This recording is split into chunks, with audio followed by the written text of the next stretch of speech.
insumos para tener un criterio claro sobre lo que podría ocurrir en Colombia a partir del próximo año con el nuevo gobierno que se elige el próximo 27 de mayo, si así ocurre, en primera vuelta o en segunda vuelta en el mes de junio. Nuestro invitado de hoy es Francisco Miranda Hamburger.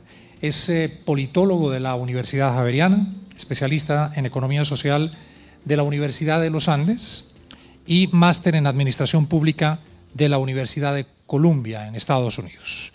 Ha sido en su carrera profesional, en su trayectoria profesional, exeditor de opinión del diario El Tiempo, de la casa editorial del Tiempo. Durante varios años estuvo allí dirigiendo las páginas editoriales del diario El Tiempo.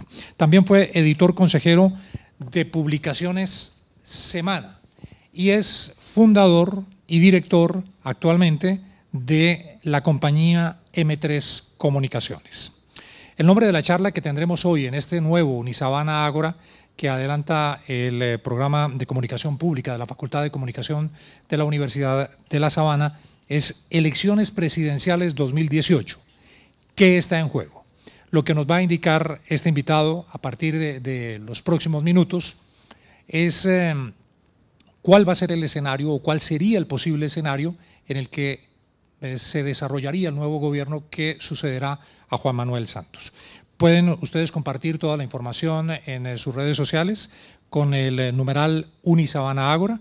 Saben además que estamos haciendo una transmisión vía streaming en nuestra página de video de Unisabana Medios para que compartan ustedes o quienes no puedan asistir en los próximos minutos aquí al auditorio K1 de la Universidad de La Sabana, lo pueden seguir también vía streaming en la página de internet www.unisabanamedios.com. Sin más preámbulo, le damos la bienvenida y un fuerte aplauso, por favor, para Francisco Miranda Hamburger.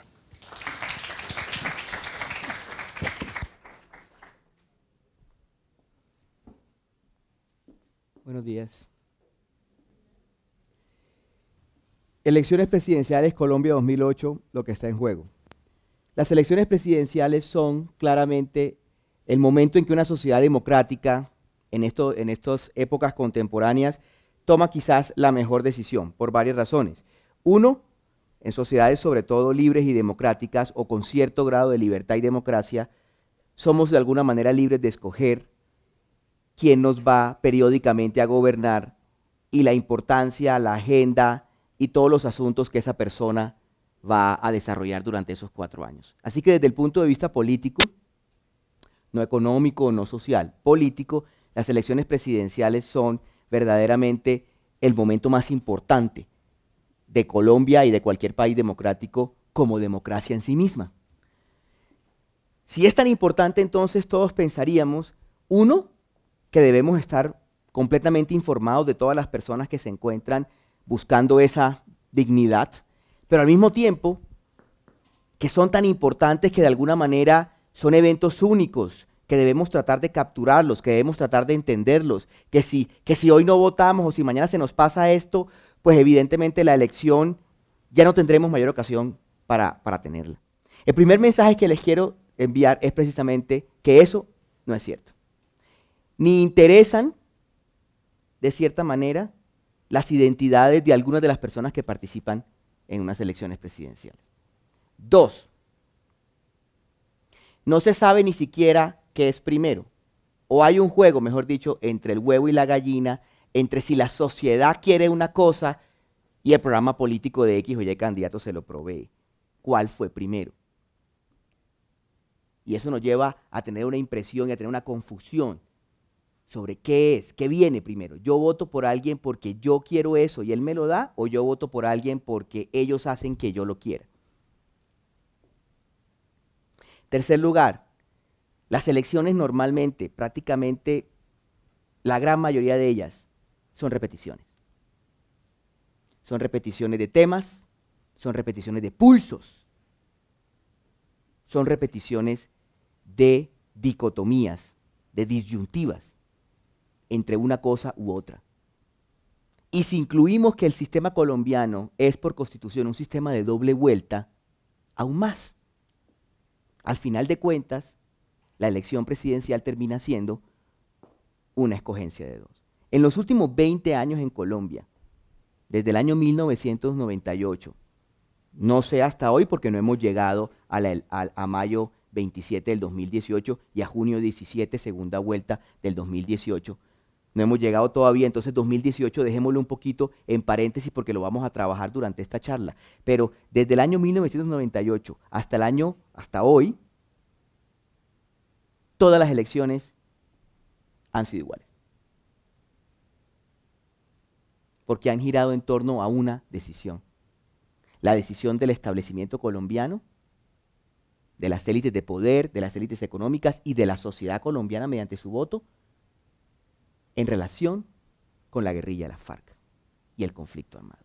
Todas y cada una. 1998, segunda vuelta, Andrés Pastrana, Horacio Serpa. Horacio Serpa gana ligeramente la primera vuelta. Andrés Pastrana publica una foto que da a entender que vamos a tener unas negociaciones de paz con la guerrilla si los elegimos. Gana Andrés Pastrana. 2002. La guerrilla incumple, se generan diferentes circunstancias que, si quieren, más adelante podemos profundizar en eso, y tenemos que elegir entre continuar un proceso de paz que muchos colombianos ya habían rechazado, el proceso de paz del Caguán, o escoger un abordaje diferente y mucho más duro sobre ese proceso de paz. Álvaro Uribe, 2002. 2006, el mismo señor Álvaro Uribe transforma la Constitución y hay que escoger si nos gusta ese mismo camino de él con respecto a la guerrilla, más otros elementos económicos de adorno, o si continuamos o si giramos. 2010, el señor Álvaro Uribe escoge a un sucesor y ese sucesor, Juan Manuel Santos, nuestro hoy presidente, se va enfrentado contra otro señor, exalcalde de Bogotá, que tiene otra manera, digamos, de abordar el conflicto de la sociedad, y tenemos esa doble opción. Ganó casi por 30 y pico puntos porcentuales la continuación del uribismo en el año 2010. Entre el 2010 y el 2014, el presidente Juan Manuel Santos se aleja, se voltea de ese mandato con el cual fue elegido y llega al 2014, luego de 2 años de negociación, una porción secreta y otra porción pública con la guerrilla de las FARC. El proceso de paz se encuentra lo suficientemente avanzado para que haya una gran pérdida si se suspende, pero no tan avanzado como para haber cerrado el proceso del acuerdo de paz. Varios capítulos quedaban aún pendientes. La evaluación de los colombianos en el 2014 no es buena. Seguramente algunos de ustedes en el 2014 no eran ni siquiera mayores de edad. Colombia sale a votar la primera vuelta del 2014 y el presidente Santos pierde la primera vuelta por varios puntos porcentuales, muy pocos, ante el candidato de Álvaro Uribe, que quiere una mano dura o un regreso a una reformulación o el fin de ese proceso de paz. Juan Manuel Santos no puede derrotarlo en primera vuelta y debe aliarse con el resto de fuerzas políticas que apoyan el proceso de paz, léase la izquierda en Colombia. Juan Manuel Santos más la izquierda derrotan al uribismo, año 2014. Año 2016, esta no es una elección presidencial, pero la quiero meter porque normalmente no tenemos plebiscitos nacionales en Colombia, solo hemos tenido 2 en los últimos prácticamente 25, 26 años desde que la figura fue creada. Tuvimos un referendo sobre la corrupción en el 2003, cuyas preguntas no fueron aprobadas, y tuvimos un plebiscito de paz en el 2016 que seguramente algunos de ustedes ya recuerdan. También fue sobre el proceso de paz con la FARC. También estaba la figura del expresidente Álvaro Uribe ahí, hoy senador, ahí incluido en el lado del no, y ese plebiscito, tal vez único en el mundo, en una sociedad en conflicto, elige negar ese contenido de acuerdo por un porcentaje muy pequeño frente al sí. Podemos profundizar todo lo que queramos en ese aspecto. Mi mensaje principal y el primer mensaje que quiero enviarles es ese. En Colombia, en los últimos 20 años, hemos tenido elecciones iguales. Hemos tenido el mismo libreto.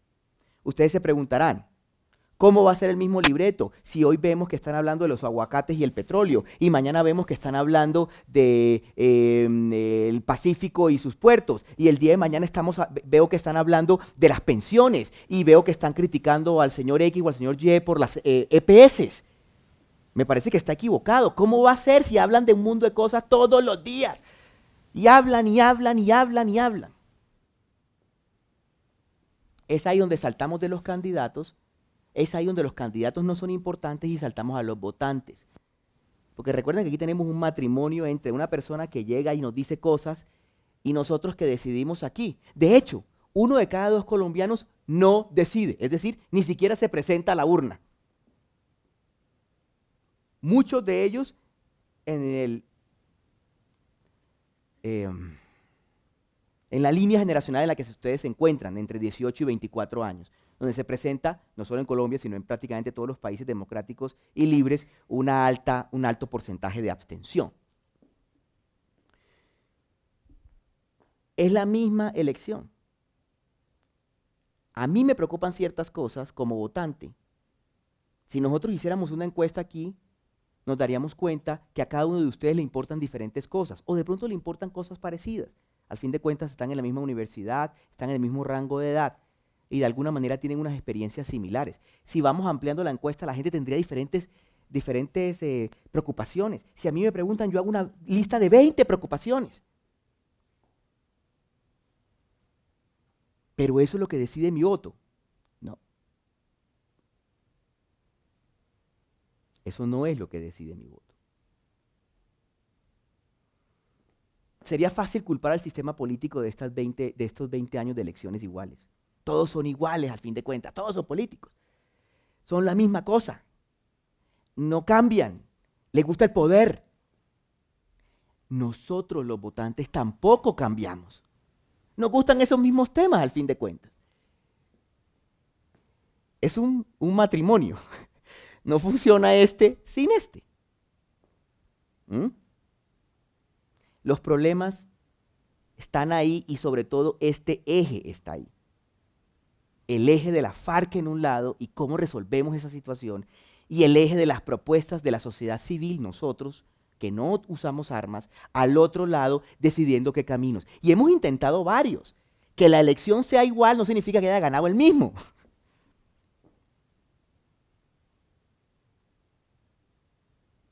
Las expectativas de las charlas de las elecciones es presentarse acá y generar un análisis muy concienzudo que, ojo, les recomiendo a todos hacer, de los programas y de las diferentes opciones que cada candidato hace. Pero no nos digamos mentiras. Por eso la gran mayoría de personas no vota. Ese no es el eje de decisión. ¿Cómo entonces descubrimos o sabemos el eje de decisión de la votación? ¿Cómo podemos dimensionar? Si una persona llegara aquí a Colombia y aterrizara y no conociera la política colombiana, ¿cómo podríamos hacerle entender qué es lo que está pasando en Colombia? ¿Qué nos duele? ¿Por qué vamos a elegir? ¿Cómo decirles y cómo hacerles entender lo que va a pasar el 27 de mayo? Y aún más importante, porque el 27 de mayo hay 7 candidatos que se presentan, de ahí salen 2. Según todas las encuestas en estos momentos analizadas, tendremos una segunda vuelta. Lo más importante es lo que va a pasar el 17 de junio, que es la segunda vuelta, donde el sistema nos lleva a una elección entre 2. Yo he seleccionado 4 preguntas que no las he hecho yo, las hacen firmas profesionales encuestadoras en diferentes versiones, que sería el material que yo le daría a cualquier persona que quisiera entender Colombia hoy. Esta es la primera. ¿Somos optimistas? ¿Pensamos que nuestro país está bien? ¿Cómo está nuestro país? Colombia, ¿cómo vamos? Votamos diferente si estamos optimistas que si somos pesimistas. Reaccionamos diferente a propuestas si tenemos miedo, incertidumbre, aprehensión, que si tenemos optimismo, empuje, visión de futuro. ¿Qué país estamos mostrando ahí? Yo no sé si esto tenga... Miren esto. El verde son los colombianos diciendo las cosas están bien, tenemos optimismo y vamos a salir adelante. El negro es las cosas están mal. No quiero aquí que lo miren desde los ojos y desde las gafas políticas que todos tenemos, sino que mírenlo como si fuera una sociedad, como si fuera un objeto de laboratorio que estamos analizando. ¿Esto tiene un señalador? Gracias. Miren esto, por ejemplo. Mi ejemplo comienza aquí, de las 5 elecciones iguales.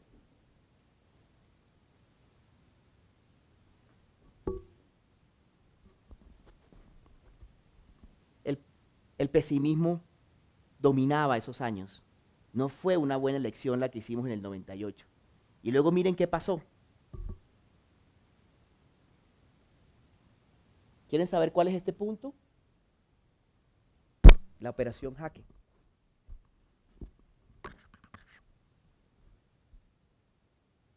Luego mantuvimos un optimismo importante.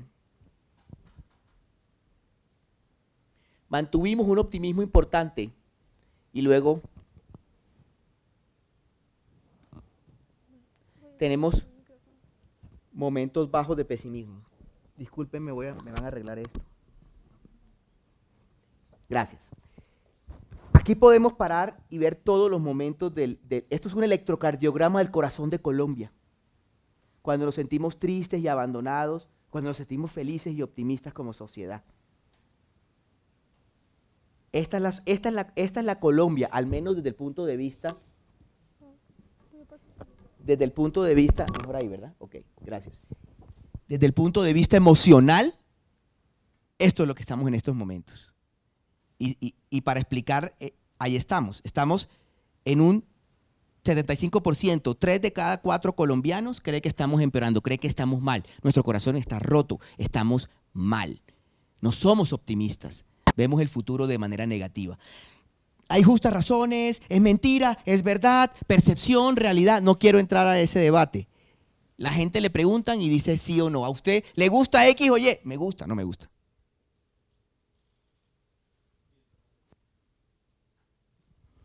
¿Cuáles son las razones por las cuales estamos así? Son varias.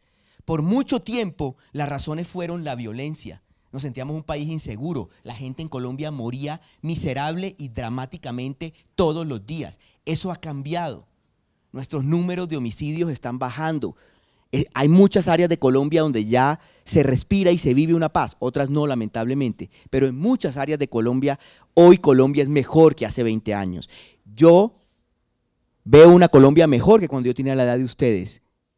Cuando yo tenía la edad de ustedes y estudiaba en la universidad, pusieron una bomba que tocó desalojar la universidad. Esas cosas no pasan hoy. Sí estamos mejor. Nuestros problemas han cambiado. Pero ¿qué pasa? Seguimos con un alto negativismo. ¿Por qué? Porque nuevos problemas han entrado a a preocuparnos mucho más que otros. Miren esto. Todos creemos en este país que somos un país corrupto. Y la discusión que ha tenido este país entre el expresidente Uribe y el expresidente Santos, que ha marcado la política colombiana de los últimos 8 años, se hace muchas veces como una competencia de acusaciones de corrupción. Eso explica por qué todo esto ha venido creciendo. Miren esto. Arriba, arriba, y parece que nadie pudiera pararlo. Tenemos el corazón roto y creemos que somos corruptos. Tenemos un proyecto que nos ha cambiado internacionalmente. Tenemos un proyecto de sociedad que ha sido difícil, nos polariza. Hemos tenido varias elecciones. Hay como un empate. La elección del 2014 la ganó La Paz, la elección del 2016 la perdió La Paz. O el proceso de paz de Santos. Nos acercamos al 2018 y el proceso de paz sigue ahí. En estos momentos que estoy desarrollando esta conferencia, esta charla con ustedes aquí, esta ágora, hay discusiones sobre disidencias de la FARC, hay problemas en los dos lados de la frontera, hay realidades que nos llevan a pensar que el conflicto sigue ahí o que este es un tipo de posconflicto que no es tan pacífico como pensábamos. Ese proyecto de país, que era construir un posconflicto, tratar de sanar esa polarización, escuchar a aquellos que de pronto se encontraban más reacios a esa paz, que querían más justicia, que querían disminuir la impunidad, que tenían unas razones que de alguna manera tendrían que ser resueltas en la democracia. Resulta que ese proyecto no nos está saliendo bien. creemos que no estamos implementando bien la transformación más importante de la política y de la sociedad colombiana desde la Constitución del 91. De hecho, es un nuevo pacto social, o al menos tiene el potencial para hacerlo. No solo lo que está escrito en los acuerdos, sino cómo Colombia se transformaría a raíz de esos acuerdos, independientemente de la posición que tengamos sobre ellos.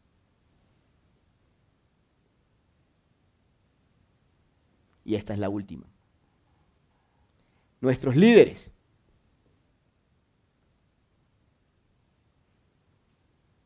Nuestro actual líder,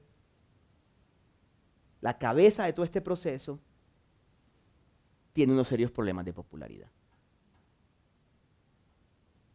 El 70% de los colombianos no tiene una imagen favorable de su gestión. La persona que se encuentra, que también fue líder de este país, jefe del Ejecutivo durante 8 años y hoy lidera la oposición de Colombia, cuyo candidato se encuentra liderando las encuestas, tiene un espejo. ¿Se dan cuenta de este espejo? No es sencillo en estadística encontrar espejos así. ¿Se dan cuenta que son los mismos números pero al revés? La misma gente que aprecia a Uribe no le gusta a Santos, la misma gente que admira a Santos o aprecia a Santos no le gusta Uribe. Bueno, hay una diferencia pequeña, ¿no? Pero ese es el margen de error. Nos encontramos en un país que se encuentra en esa situación. Con esas 4 imágenes, con estas 4 diapositivas, ¿qué país está llegando al 2018? ¿Un país pesimista del futuro? ¿Consumido por la corrupción o la percepción de ella o ambas? Cuyo proyecto importante, cuyo eje que podía coordinar al país, aún a los críticos, de alguna manera incorporarlos en ese eje, no está funcionando para los colombianos. Y por último,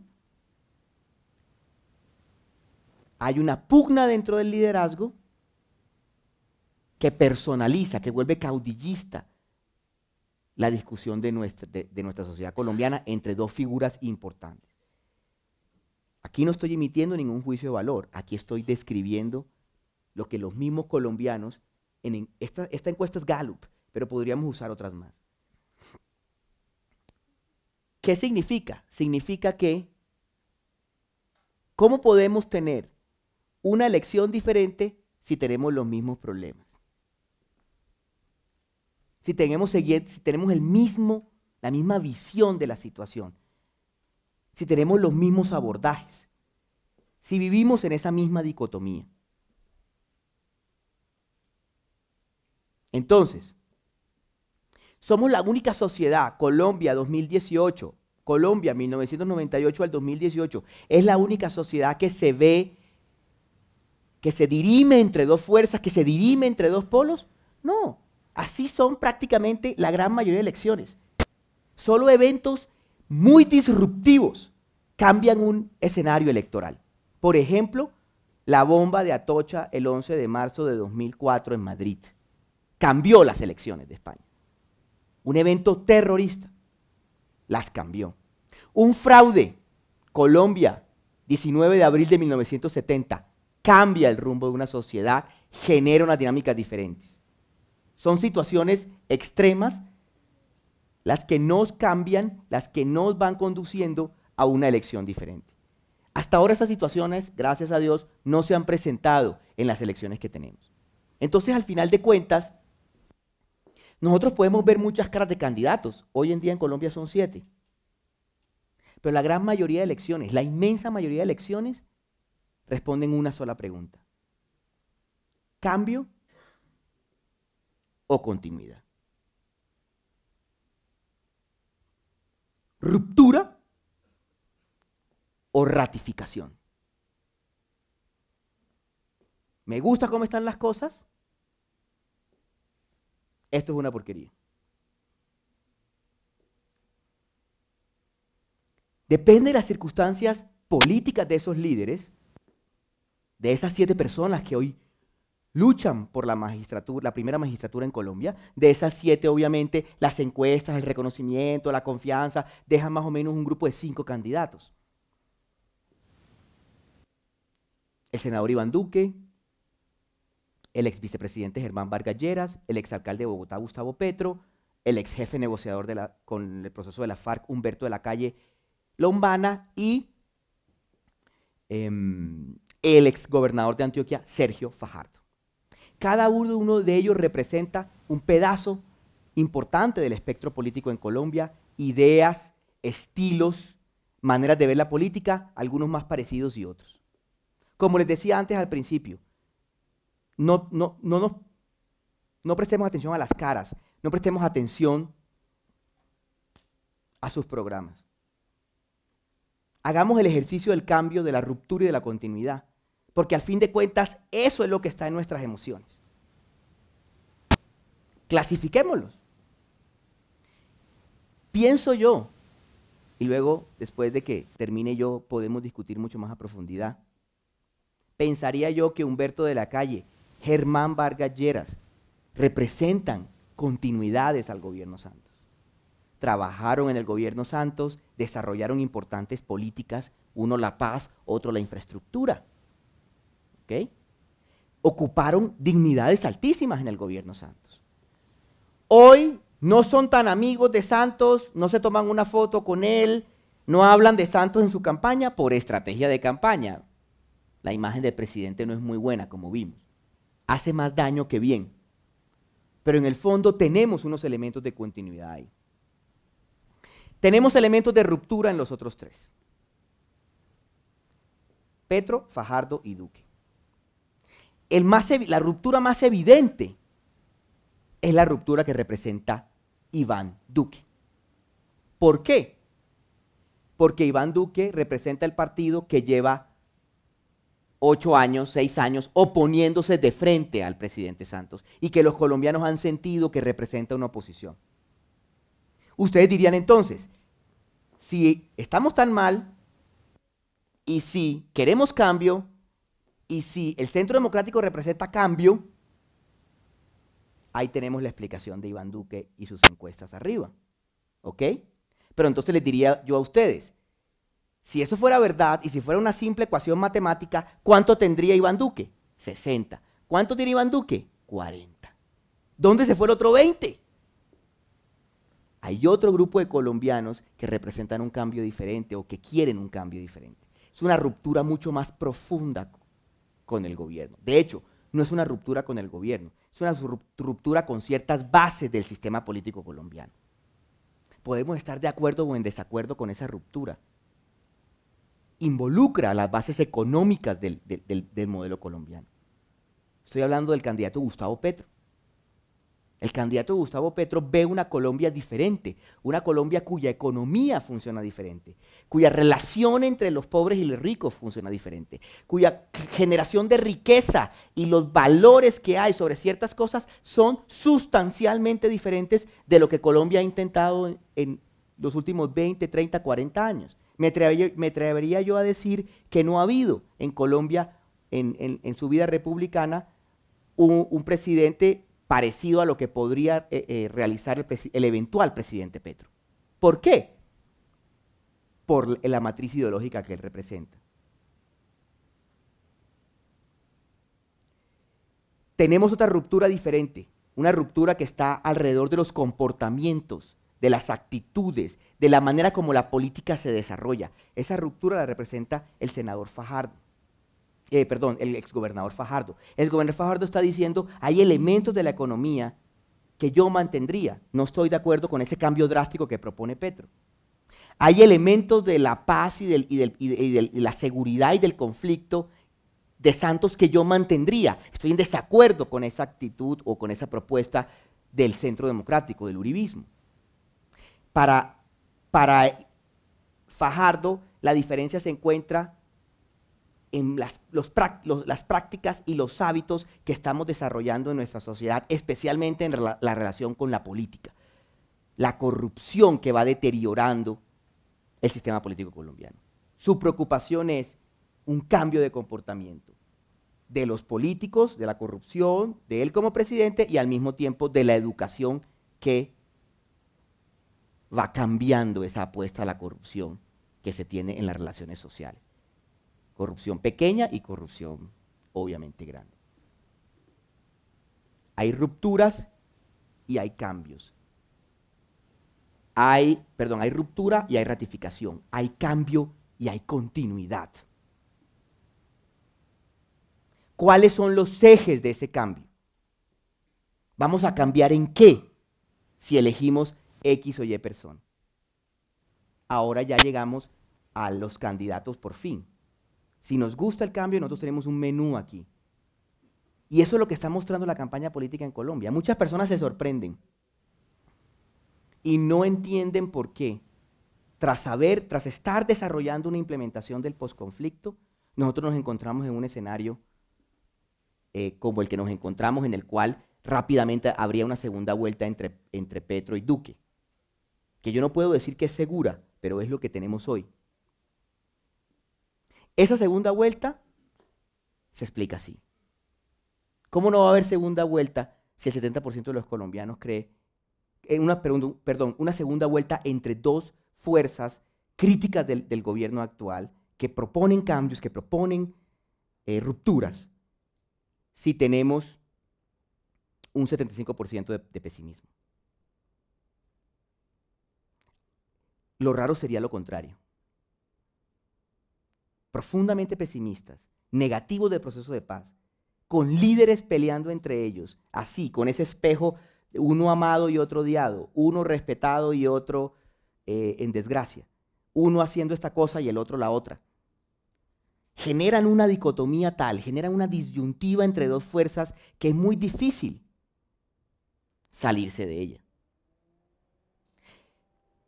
Parte de la oposición de Petro al gobierno Santos se refleja en sus encuestas y toda la oposición de Duque y del uribismo al gobierno Santos se refleja en sus encuestas.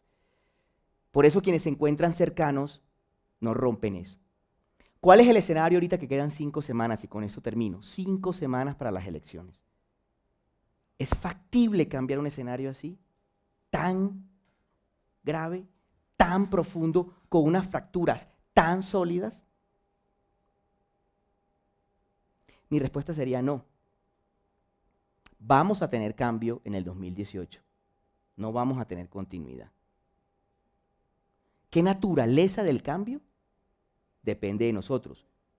Y lo bueno de esta elección es que ese cambio y esa ruptura está clara. Es decir, las diferencias entre los disruptores son claras. No es lo mismo Gustavo Petro que Iván Duque. No es lo mismo Iván Duque que Sergio Fajardo. Cuando los disruptores son tan claros, la elección de nosotros es más valiosa, porque tenemos toda la claridad de poder saber cuál es el cambio y cuál es la ruptura que queremos. Muchas gracias.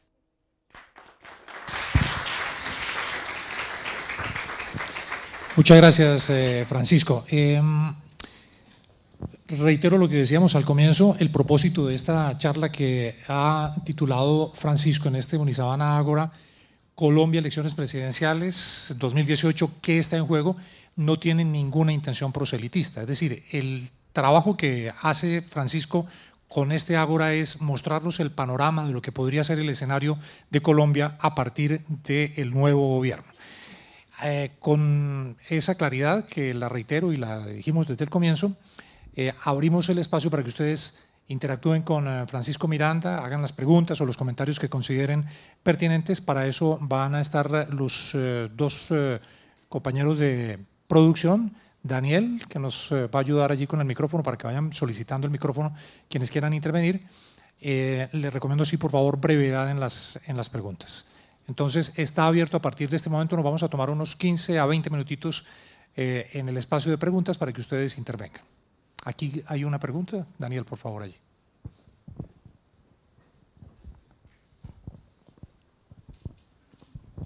Buenas tardes. Buenos días. El caso, pues todos los que O sea, toda la gente que trata de enseñarnos esto de la política o lo que está pasando en la política colombiana, que me lo dicen a mí, yo siempre les pregunto por qué candidato van a votar y por qué. O sea, me parecería pertinente saberlo y pues sobre todo de alguien que esté con conocimiento de lo que está pasando. Ah, ¿me estás preguntando? Sí. Ah, ok. No lo he decidido todavía, pero creo que hay una necesidad de cambio importante. Yo siento una necesidad de cambio importante, después de 8 años. Siguiente pregunta. Vayan levantando por favor la mano. Aquí atrás. Bueno, buenos días. Pues yo quería saber su posición respecto a... Sí. Sabiendo que Colombia está tan polarizada ahorita, ¿usted cree que estas elecciones respecto al cambio que es tan necesario unificaría un poco el país o seguiríamos así divididos? Depende mucho del camino de ese cambio, es decir, si Colombia votara por uno de sus 3 candidatos de ruptura, Petro, Fajardo y Duque, los cambios que ellos desarrollarían, los ejes de sus rupturas son sustancialmente diferentes. Yo creo que algunos en el corto plazo, por ejemplo, Petro, que propone unos cambios económicos, no sé, digamos, la capacidad que tenga de implementarlos, pero al menos va a tener sus primeros 2 años para poder intervenir la economía de tal manera y transformarla a como él le gusta o como él quiere. Esos cambios serían traumáticos y yo creo que generarían un poquito más de dureza y habría muchos sectores que resistirían. El cambio que Duque representaría, por ejemplo, se habría concentrado más en todo lo que tiene que ver con política de seguridad y con proceso de paz. También habría una reacción muy fuerte porque hay ciertas cosas consolidadas, pactos que Colombia ha hecho con las fuerzas guerrilleras para poder desmovilizarse. Hay incertidumbre sobre qué tanto se puede cambiar eso. Hay unas partes del proceso que se encuentran blindadas constitucionalmente, pero otras no. Otras son productos de leyes, productos de decretos, iniciativas que pueden ser sujetas de cambio o énfasis. Eso podría polarizar más al país porque podríamos encontrar, si el eventual presidente fuera Duque, entonces otra parte del país se quejaría de que le estuviera metiendo la mano o transformando el contenido de los acuerdos o el compromiso de paz de la FARC. De hecho, ya con el tema de la captura de Jesús Santrich, hay sectores de la política colombiana y la propia FARC que dice que esa captura rompe los acuerdos de paz. El mensaje de la FARC fue: hay que cumplir lo pactado, obviamente en defensa de su comandante.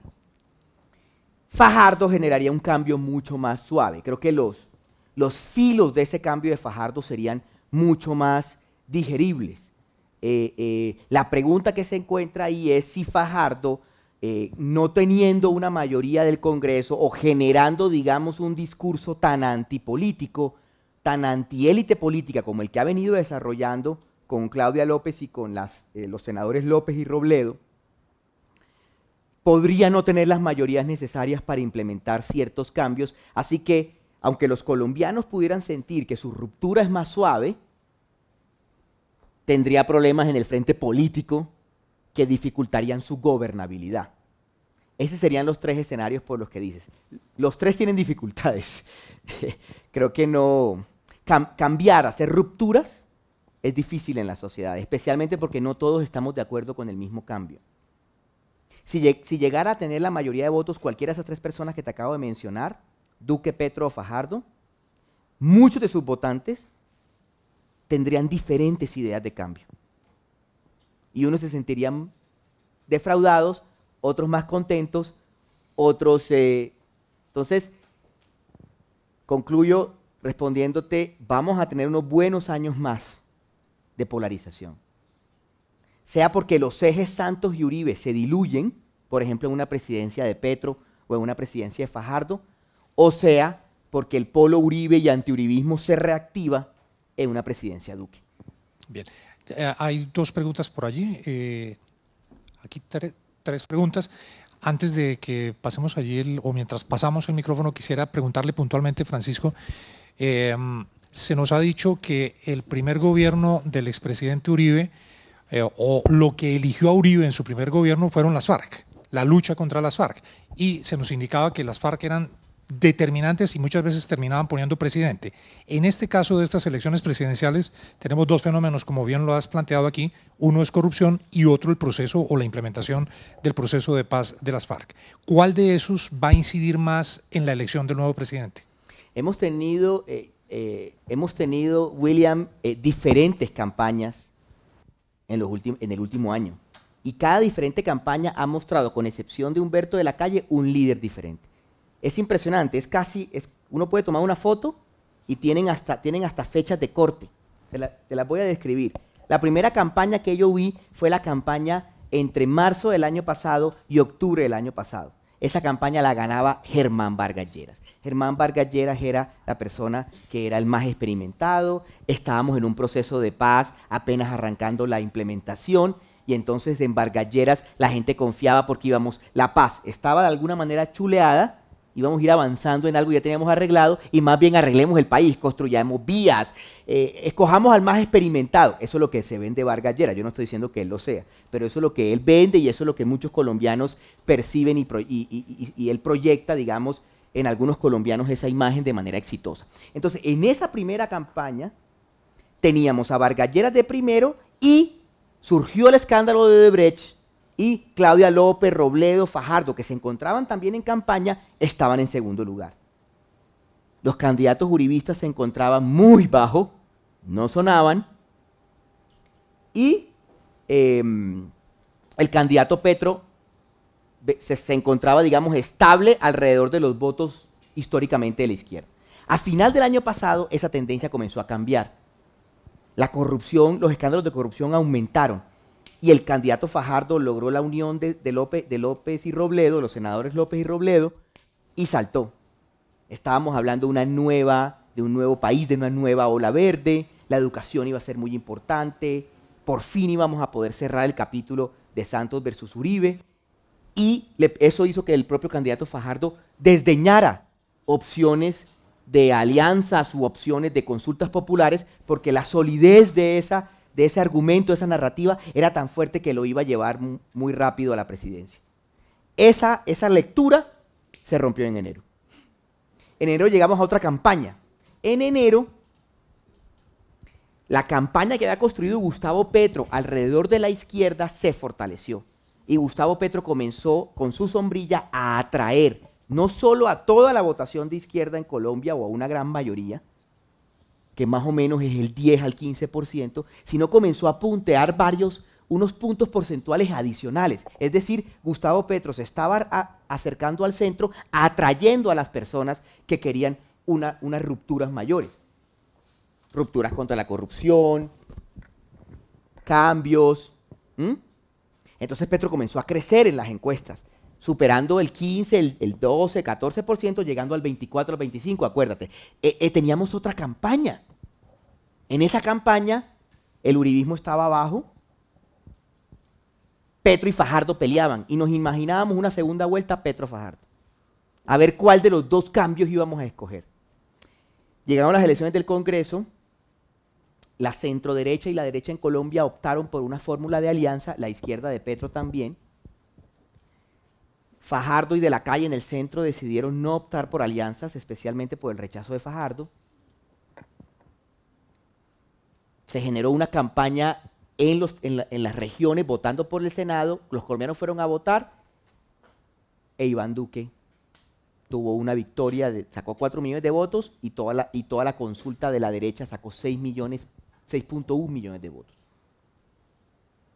Eso convenció a un porcentaje importante de colombianos que ese joven que parecía, digamos, muy junior, que era el senador Iván Duque, podía tener la capacidad de convocar, era un caballo ganador, tenía una confianza, digamos, había ganado la confianza de un porcentaje importante de votantes. La siguiente ronda de encuestas ponen a Iván Duque en 40. En estos momentos, esa es la campaña, William, que tenemos en estos momentos. En estos momentos tenemos una campaña Petro contra Duque. Entonces, ahí están los temas. Lo que pasa es que unos candidatos han sido más hábiles en poder presentar esa narrativa. Y creo, con eso termino, creo que hubo por parte de los candidatos contendores a Duque una... O sea, no estimaron muy bien la capacidad que tenía el candidato Duque de pronto de generar esa situación y comenzó pequeño y en 3 semanas se les creció de tal manera que ahora, digamos, tiene un liderazgo en las encuestas importante. O sea, en estos momentos las encuestas muestran que el senador Duque está peleando la presidencia de Colombia con Petro. Petro también se creció mucho con una estrategia muy inteligente de unificar a la izquierda y de tratar de buscar el centro. No le ha funcionado en algunas ocasiones, pero lo sigue buscando de manera insistente. Entonces, los dos que han hecho las mejores estrategias, William, han podido leer el electorado, se han adaptado a ciertos cambios, han hecho alianzas cuando habría que hacer, en el caso de Petro creando una consulta, pues hoy se ve el resultado, ellos son los que van ganando. Bien. Hoy. No digo que ganen después, pero hoy esa es la foto de la campaña de hoy. Bien, tenemos pregunta por acá. Por favor, el micrófono aquí. Buenas tardes. Tenemos solo 5 minuticos para cerrar ya este hour, entonces hacemos la pregunta ya. Por acá, ¿alguien más? Cerramos con profesor Juan David, que ha levantado la mano desde hace mucho rato, y terminamos con el profesor Juan David. Sí, adelante, la pregunta, tu pregunta. Buenas tardes. ¿Cómo ve la seguridad de nuestros candidatos que van a ser próximos presidente para representar las fuerzas militares que hoy en día se han visto muy afectadas por el conflicto armado? Pues depende, digamos, de cada candidato. Cada candidato tiene una cercanía ideológica y personal a las fuerzas militares de una manera diferente. Por ejemplo, el hecho de que el candidato Duque representa al uribismo y el uribismo tuvo una relación muy cercana a las fuerzas militares, lleva a uno a pensar digamos, que los militares de alguna manera se encuentran ahí mucho más cómodos, sea el voto militar activo, es decir, aquellas personas que ya pueden votar porque se retiraron del servicio, y todo lo que viene alrededor del voto militar, que son sus familias, etc. La participación del ejército en las elecciones y en el sistema democrático en Colombia siempre ha sido, por razones del continente latinoamericano, de las dictaduras, etc., siempre se ha visto con mucha delicadeza, ¿no? Casi ni siquiera hay estudios de ciencia política al respecto. En Colombia, los militares electoralmente no importan mucho. Cuando han tenido uno que otro una pequeña presencia electoral, representantes de ellos consiguen una curul, pero no la pueden ni siquiera sostener 1 o 2 periodos más. Nosotros no como en Estados Unidos, por ejemplo, donde hay distritos militares en California, en Texas, cuyos representantes a la Cámara, cuyos senadores se encuentran tan vinculados con el tema militar que hay un comité de servicios armados para poder asignar presupuesto ahí. Colombia no tiene ese sistema político. Entonces, me parece que los militares estarían dividiendo su voto y su apoyo en Uribe, Duque, y en Germán Vargas Lleras, por varias razones. Uno, Germán Vargas Lleras llamó como asesores de su política de seguridad a varios exmilitares retirados, generales y otras personas que desarrollaron su carrera militar y su desempeño activo durante su gobierno y parte del gobierno Santos, y él construyó su política. Incluso estuvieron algunos en las listas del Senado.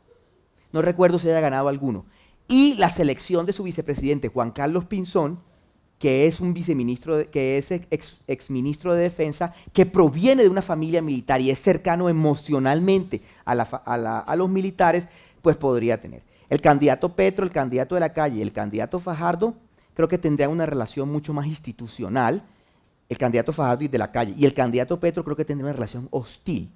Creo que la condición de desmovilizado del candidato Petro hace que la relación con las fuerzas militares, a pesar de que obviamente Petro dejó las armas hace 30 años y los que hoy son generales y militares, pues o combatieron y estaban muy jóvenes o ni siquiera pertenecían a las fuerzas cuando se encontraba la guerra con el M-19, 1979, 1989, pues hay un espíritu de cuerpo ahí, ¿no?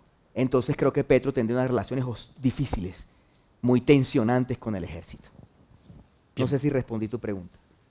Bien, siguiente pregunta, por favor. Bueno, buenos días.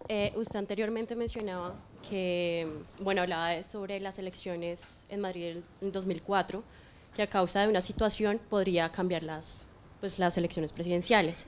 Ahora, ¿a usted no le parecería que pues en este momento estamos viviendo situaciones también que podrían llegar a hacer el cambio, como fue el asesinato de los periodistas pues en la frontera con Ecuador y pues ahora los nuevos secuestrados?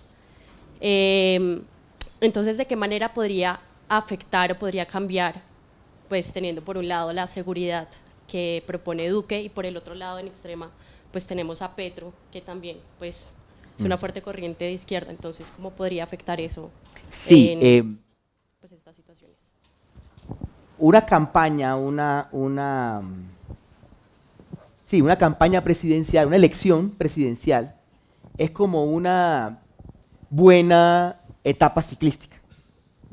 La mayor parte del tiempo una etapa ciclística, los tipos van, no pasa nada, ustedes ven, todos van ahí, van ahí, van ahí, y hay pequeños momentos donde el uno se escapa, ¿sí o no? Pero en general una campaña presidencial, una elección cualquiera, es muy rutinaria.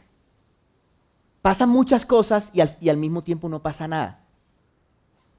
Cuando yo mencioné el caso de Madrid es porque fue un atentado terrorista en la mitad, en el corazón de la capital, a 5 días de elecciones.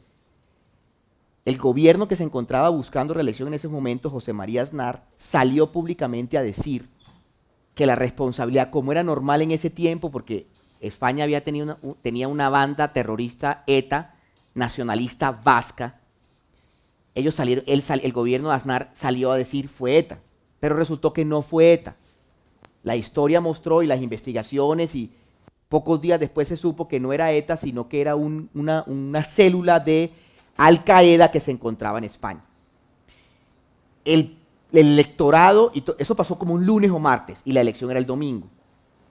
Al final el viernes el gobierno Aznar tuvo que echar para atrás, pero se vio, digamos, que había un afán muy fuerte de culpar a uno y no de buscar. O sea, el gobierno Zapatero ganó por fallas del gobierno Aznar más que por virtudes del gobierno de la campaña de su contrario, Zapatero. Entonces, las campañas están llenas de momentos, muchos momentos. Hay unos momentos que son, no voy a decir insignificantes, porque si un candidato llega y saluda a alguien, pues esa persona se siente contenta de ese momento. Si un candidato viene aquí a la Sabana y habla, pues chévere. Pero muchos de esos momentos no impactan, no cambian, no disrumpen la narrativa de la campaña. Las campañas y las elecciones tienen narrativas, tienen historias. Casi siempre son cambio y continuidad, pero cada sociedad y en cada momento ese cambio, esa continuidad es diferente, ¿verdad? Puede ser un cambio y continuidad en la economía, puede ser un cambio y continuidad en la economía, puede ser un cambio y continuidad solo en el estilo. Nos aburrimos de 8 años de ese mismo, queremos los otros.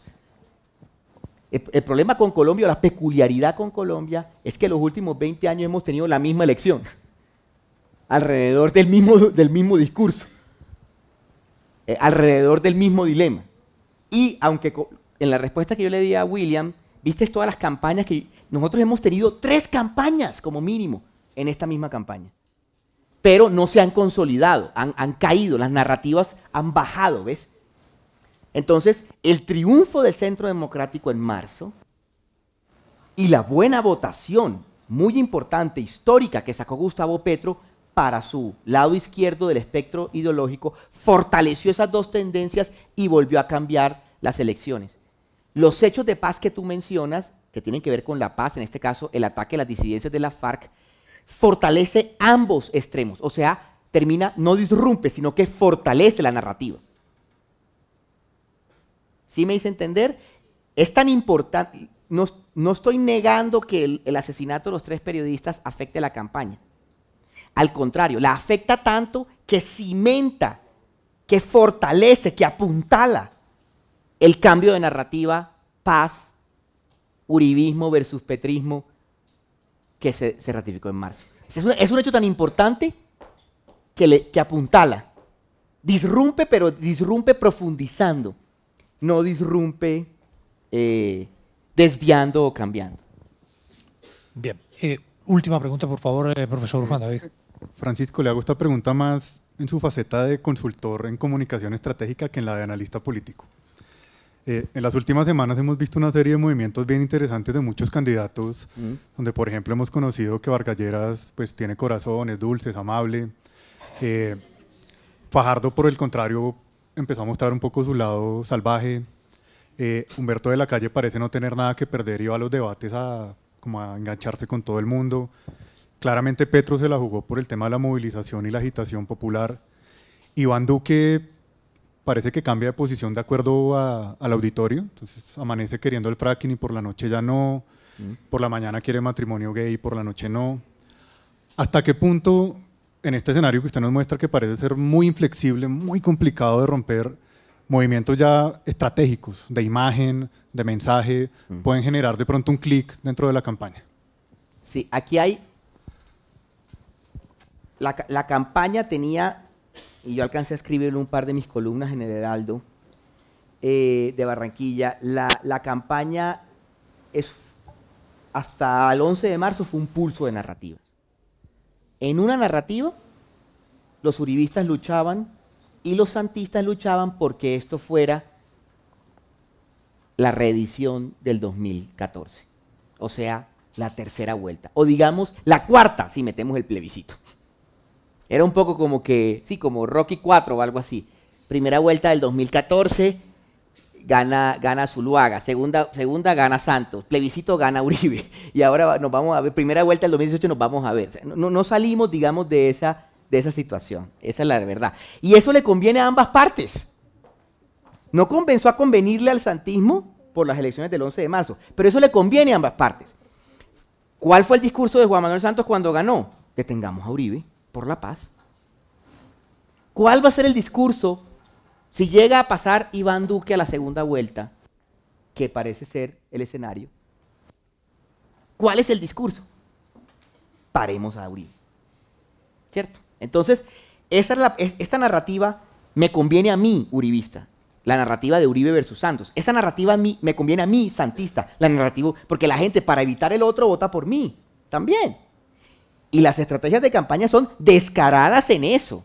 Una cosa es decir acá, no, la Colombia no debe ser polarizante, respetémonos todos, pero las tácticas de campaña, los discursos, todas esas cosas desdicen lo que se dice aquí y lo desdicen acá.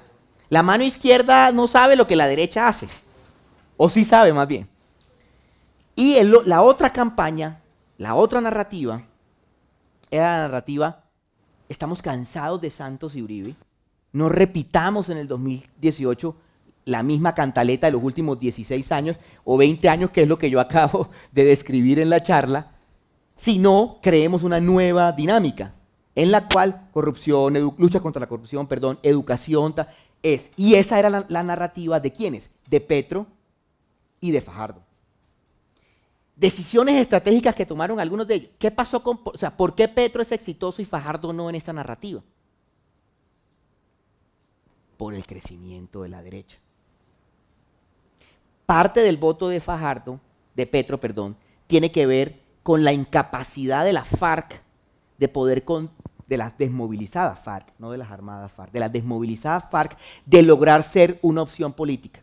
Imagínate si las FARC hubieran sido suficientemente atractivas para robarle 4 puntos. Coge los puntos porcentuales de Gustavo Petro y quítales 4. Ya no tienes a esa persona garantizada en segunda vuelta. Petro tiene 26 hoy porque los candidatos de izquierda se fueron. Inclusive candidatos que podían pelear muy bien decidieron dar un paso atrás, como Robledo y como la senadora López, que en teoría es del verde, no de la izquierda, pero para algunos votantes de izquierda es atractiva. Ellos dos. O Piedad Córdoba. O Piedad Córdoba. Todos ellos se echaron para atrás. Piedad Córdoba ya se retiró también. Entonces, si yo estoy aquí del lado izquierdo, yo comienzo aquí del lado izquierdo y todos estos se van yendo. Y si además allá están diciendo cosas contra nosotros, y si yo veo al otro crecer, entonces ¿qué hago? Pues yo me agrego. Los votantes, sobre todo cuando hay estos temas tan álgidos, se comportan como esas gotas de mercurio. Van juntándose así como el Terminator, van juntándose y van agregando. ¿Cuál es ese material que agrega? Pues la narrativa. El material que agrega es Uribe versus Santos, el material que agrega es la FARC y las no FARC, el material que agrega es lo mismo que hemos decidido en los últimos 20 años. Entonces, ahí están las estrategias, lo que pasa es que ellos fallaron en la estrategia. La estrategia estuvo ahí. Y Petro es el beneficiado e hizo decisiones estratégicas muy buenas y se benefició del crecimiento de los otros acá. Y de la designación de enemigos, que eso ya hace parte más de las tácticas que de las estrategias, pero Vargas Lleras, por ejemplo, durante todo noviembre, todo diciembre, todo enero, Petro era su enemigo. Y era tan evidente que hasta sacaron un artículo en varios medios de comunicación sobre eso. ¿Le sirvió a Vargas? No creció Vargas, pero sí le sirvió a Petro. Las campañas tienen, o sea, hacer una estrategia no significa que uno la haga bien, que uno la desarrolle bien. Desarrollarla bien no significa que los votantes se la crean. Que los votantes se la crean no significa que sea suficiente. Que sea suficiente no significa que tengan el impacto de la bomba de Atocha y cambien la narrativa. ¿Se dan cuenta lo difícil que es cambiar una discusión política en una campaña electoral? Parecería fácil, a fin de cuentas hay muchos temas, hay muchos candidatos, hay todos los programas, cualquiera puede encontrar lo que quiera en esos 7 programas. Pero cuando los colombianos vamos a las urnas, y de hecho unos días antes, cuando estamos en ese proceso de toma de decisión, de pronto muchos de ustedes ya decidieron por quién votar y no les van a cambiar, pero muchos otros colombianos no. Muchas personas deciden a último momento, toman decisiones emocionales. Nadie se lee los programas. Es más una visión ideal de lo que uno debería hacer, como si fuera una tarea de colegio y no lo que verdaderamente es. Nosotros vivimos en nuestra sociedad y para ustedes, por ejemplo, los intereses de votación y las estrategias de campaña y los mensajes son diferentes para una persona como yo. Y seguramente habrá algunos aquí que voten muy diferente a como yo vote. O de pronto igual, aquí me acaban de preguntar por quién voy a votar yo. Y yo digo, cambio, no continuidad. Al menos hay un punto de unión. Muy bien, Francisco, muchísimas gracias. Por favor, un aplauso para Francisco. Gracias. Estamos llegando así al final de este Unisabana Ágora. El próximo 10 de mayo tendremos el siguiente Unisabana Ágora que estará a cargo del programa de audiovisual con otro tema completamente diferente, con otro invitado, también un referente del máximo nivel en las disciplinas que nos interesan aquí en la Facultad de Comunicación de la Universidad de La Sabana. Una feliz tarde para todos ustedes y hasta aquí esta transmisión vía streaming por nuestros medios de Unisabana Medios.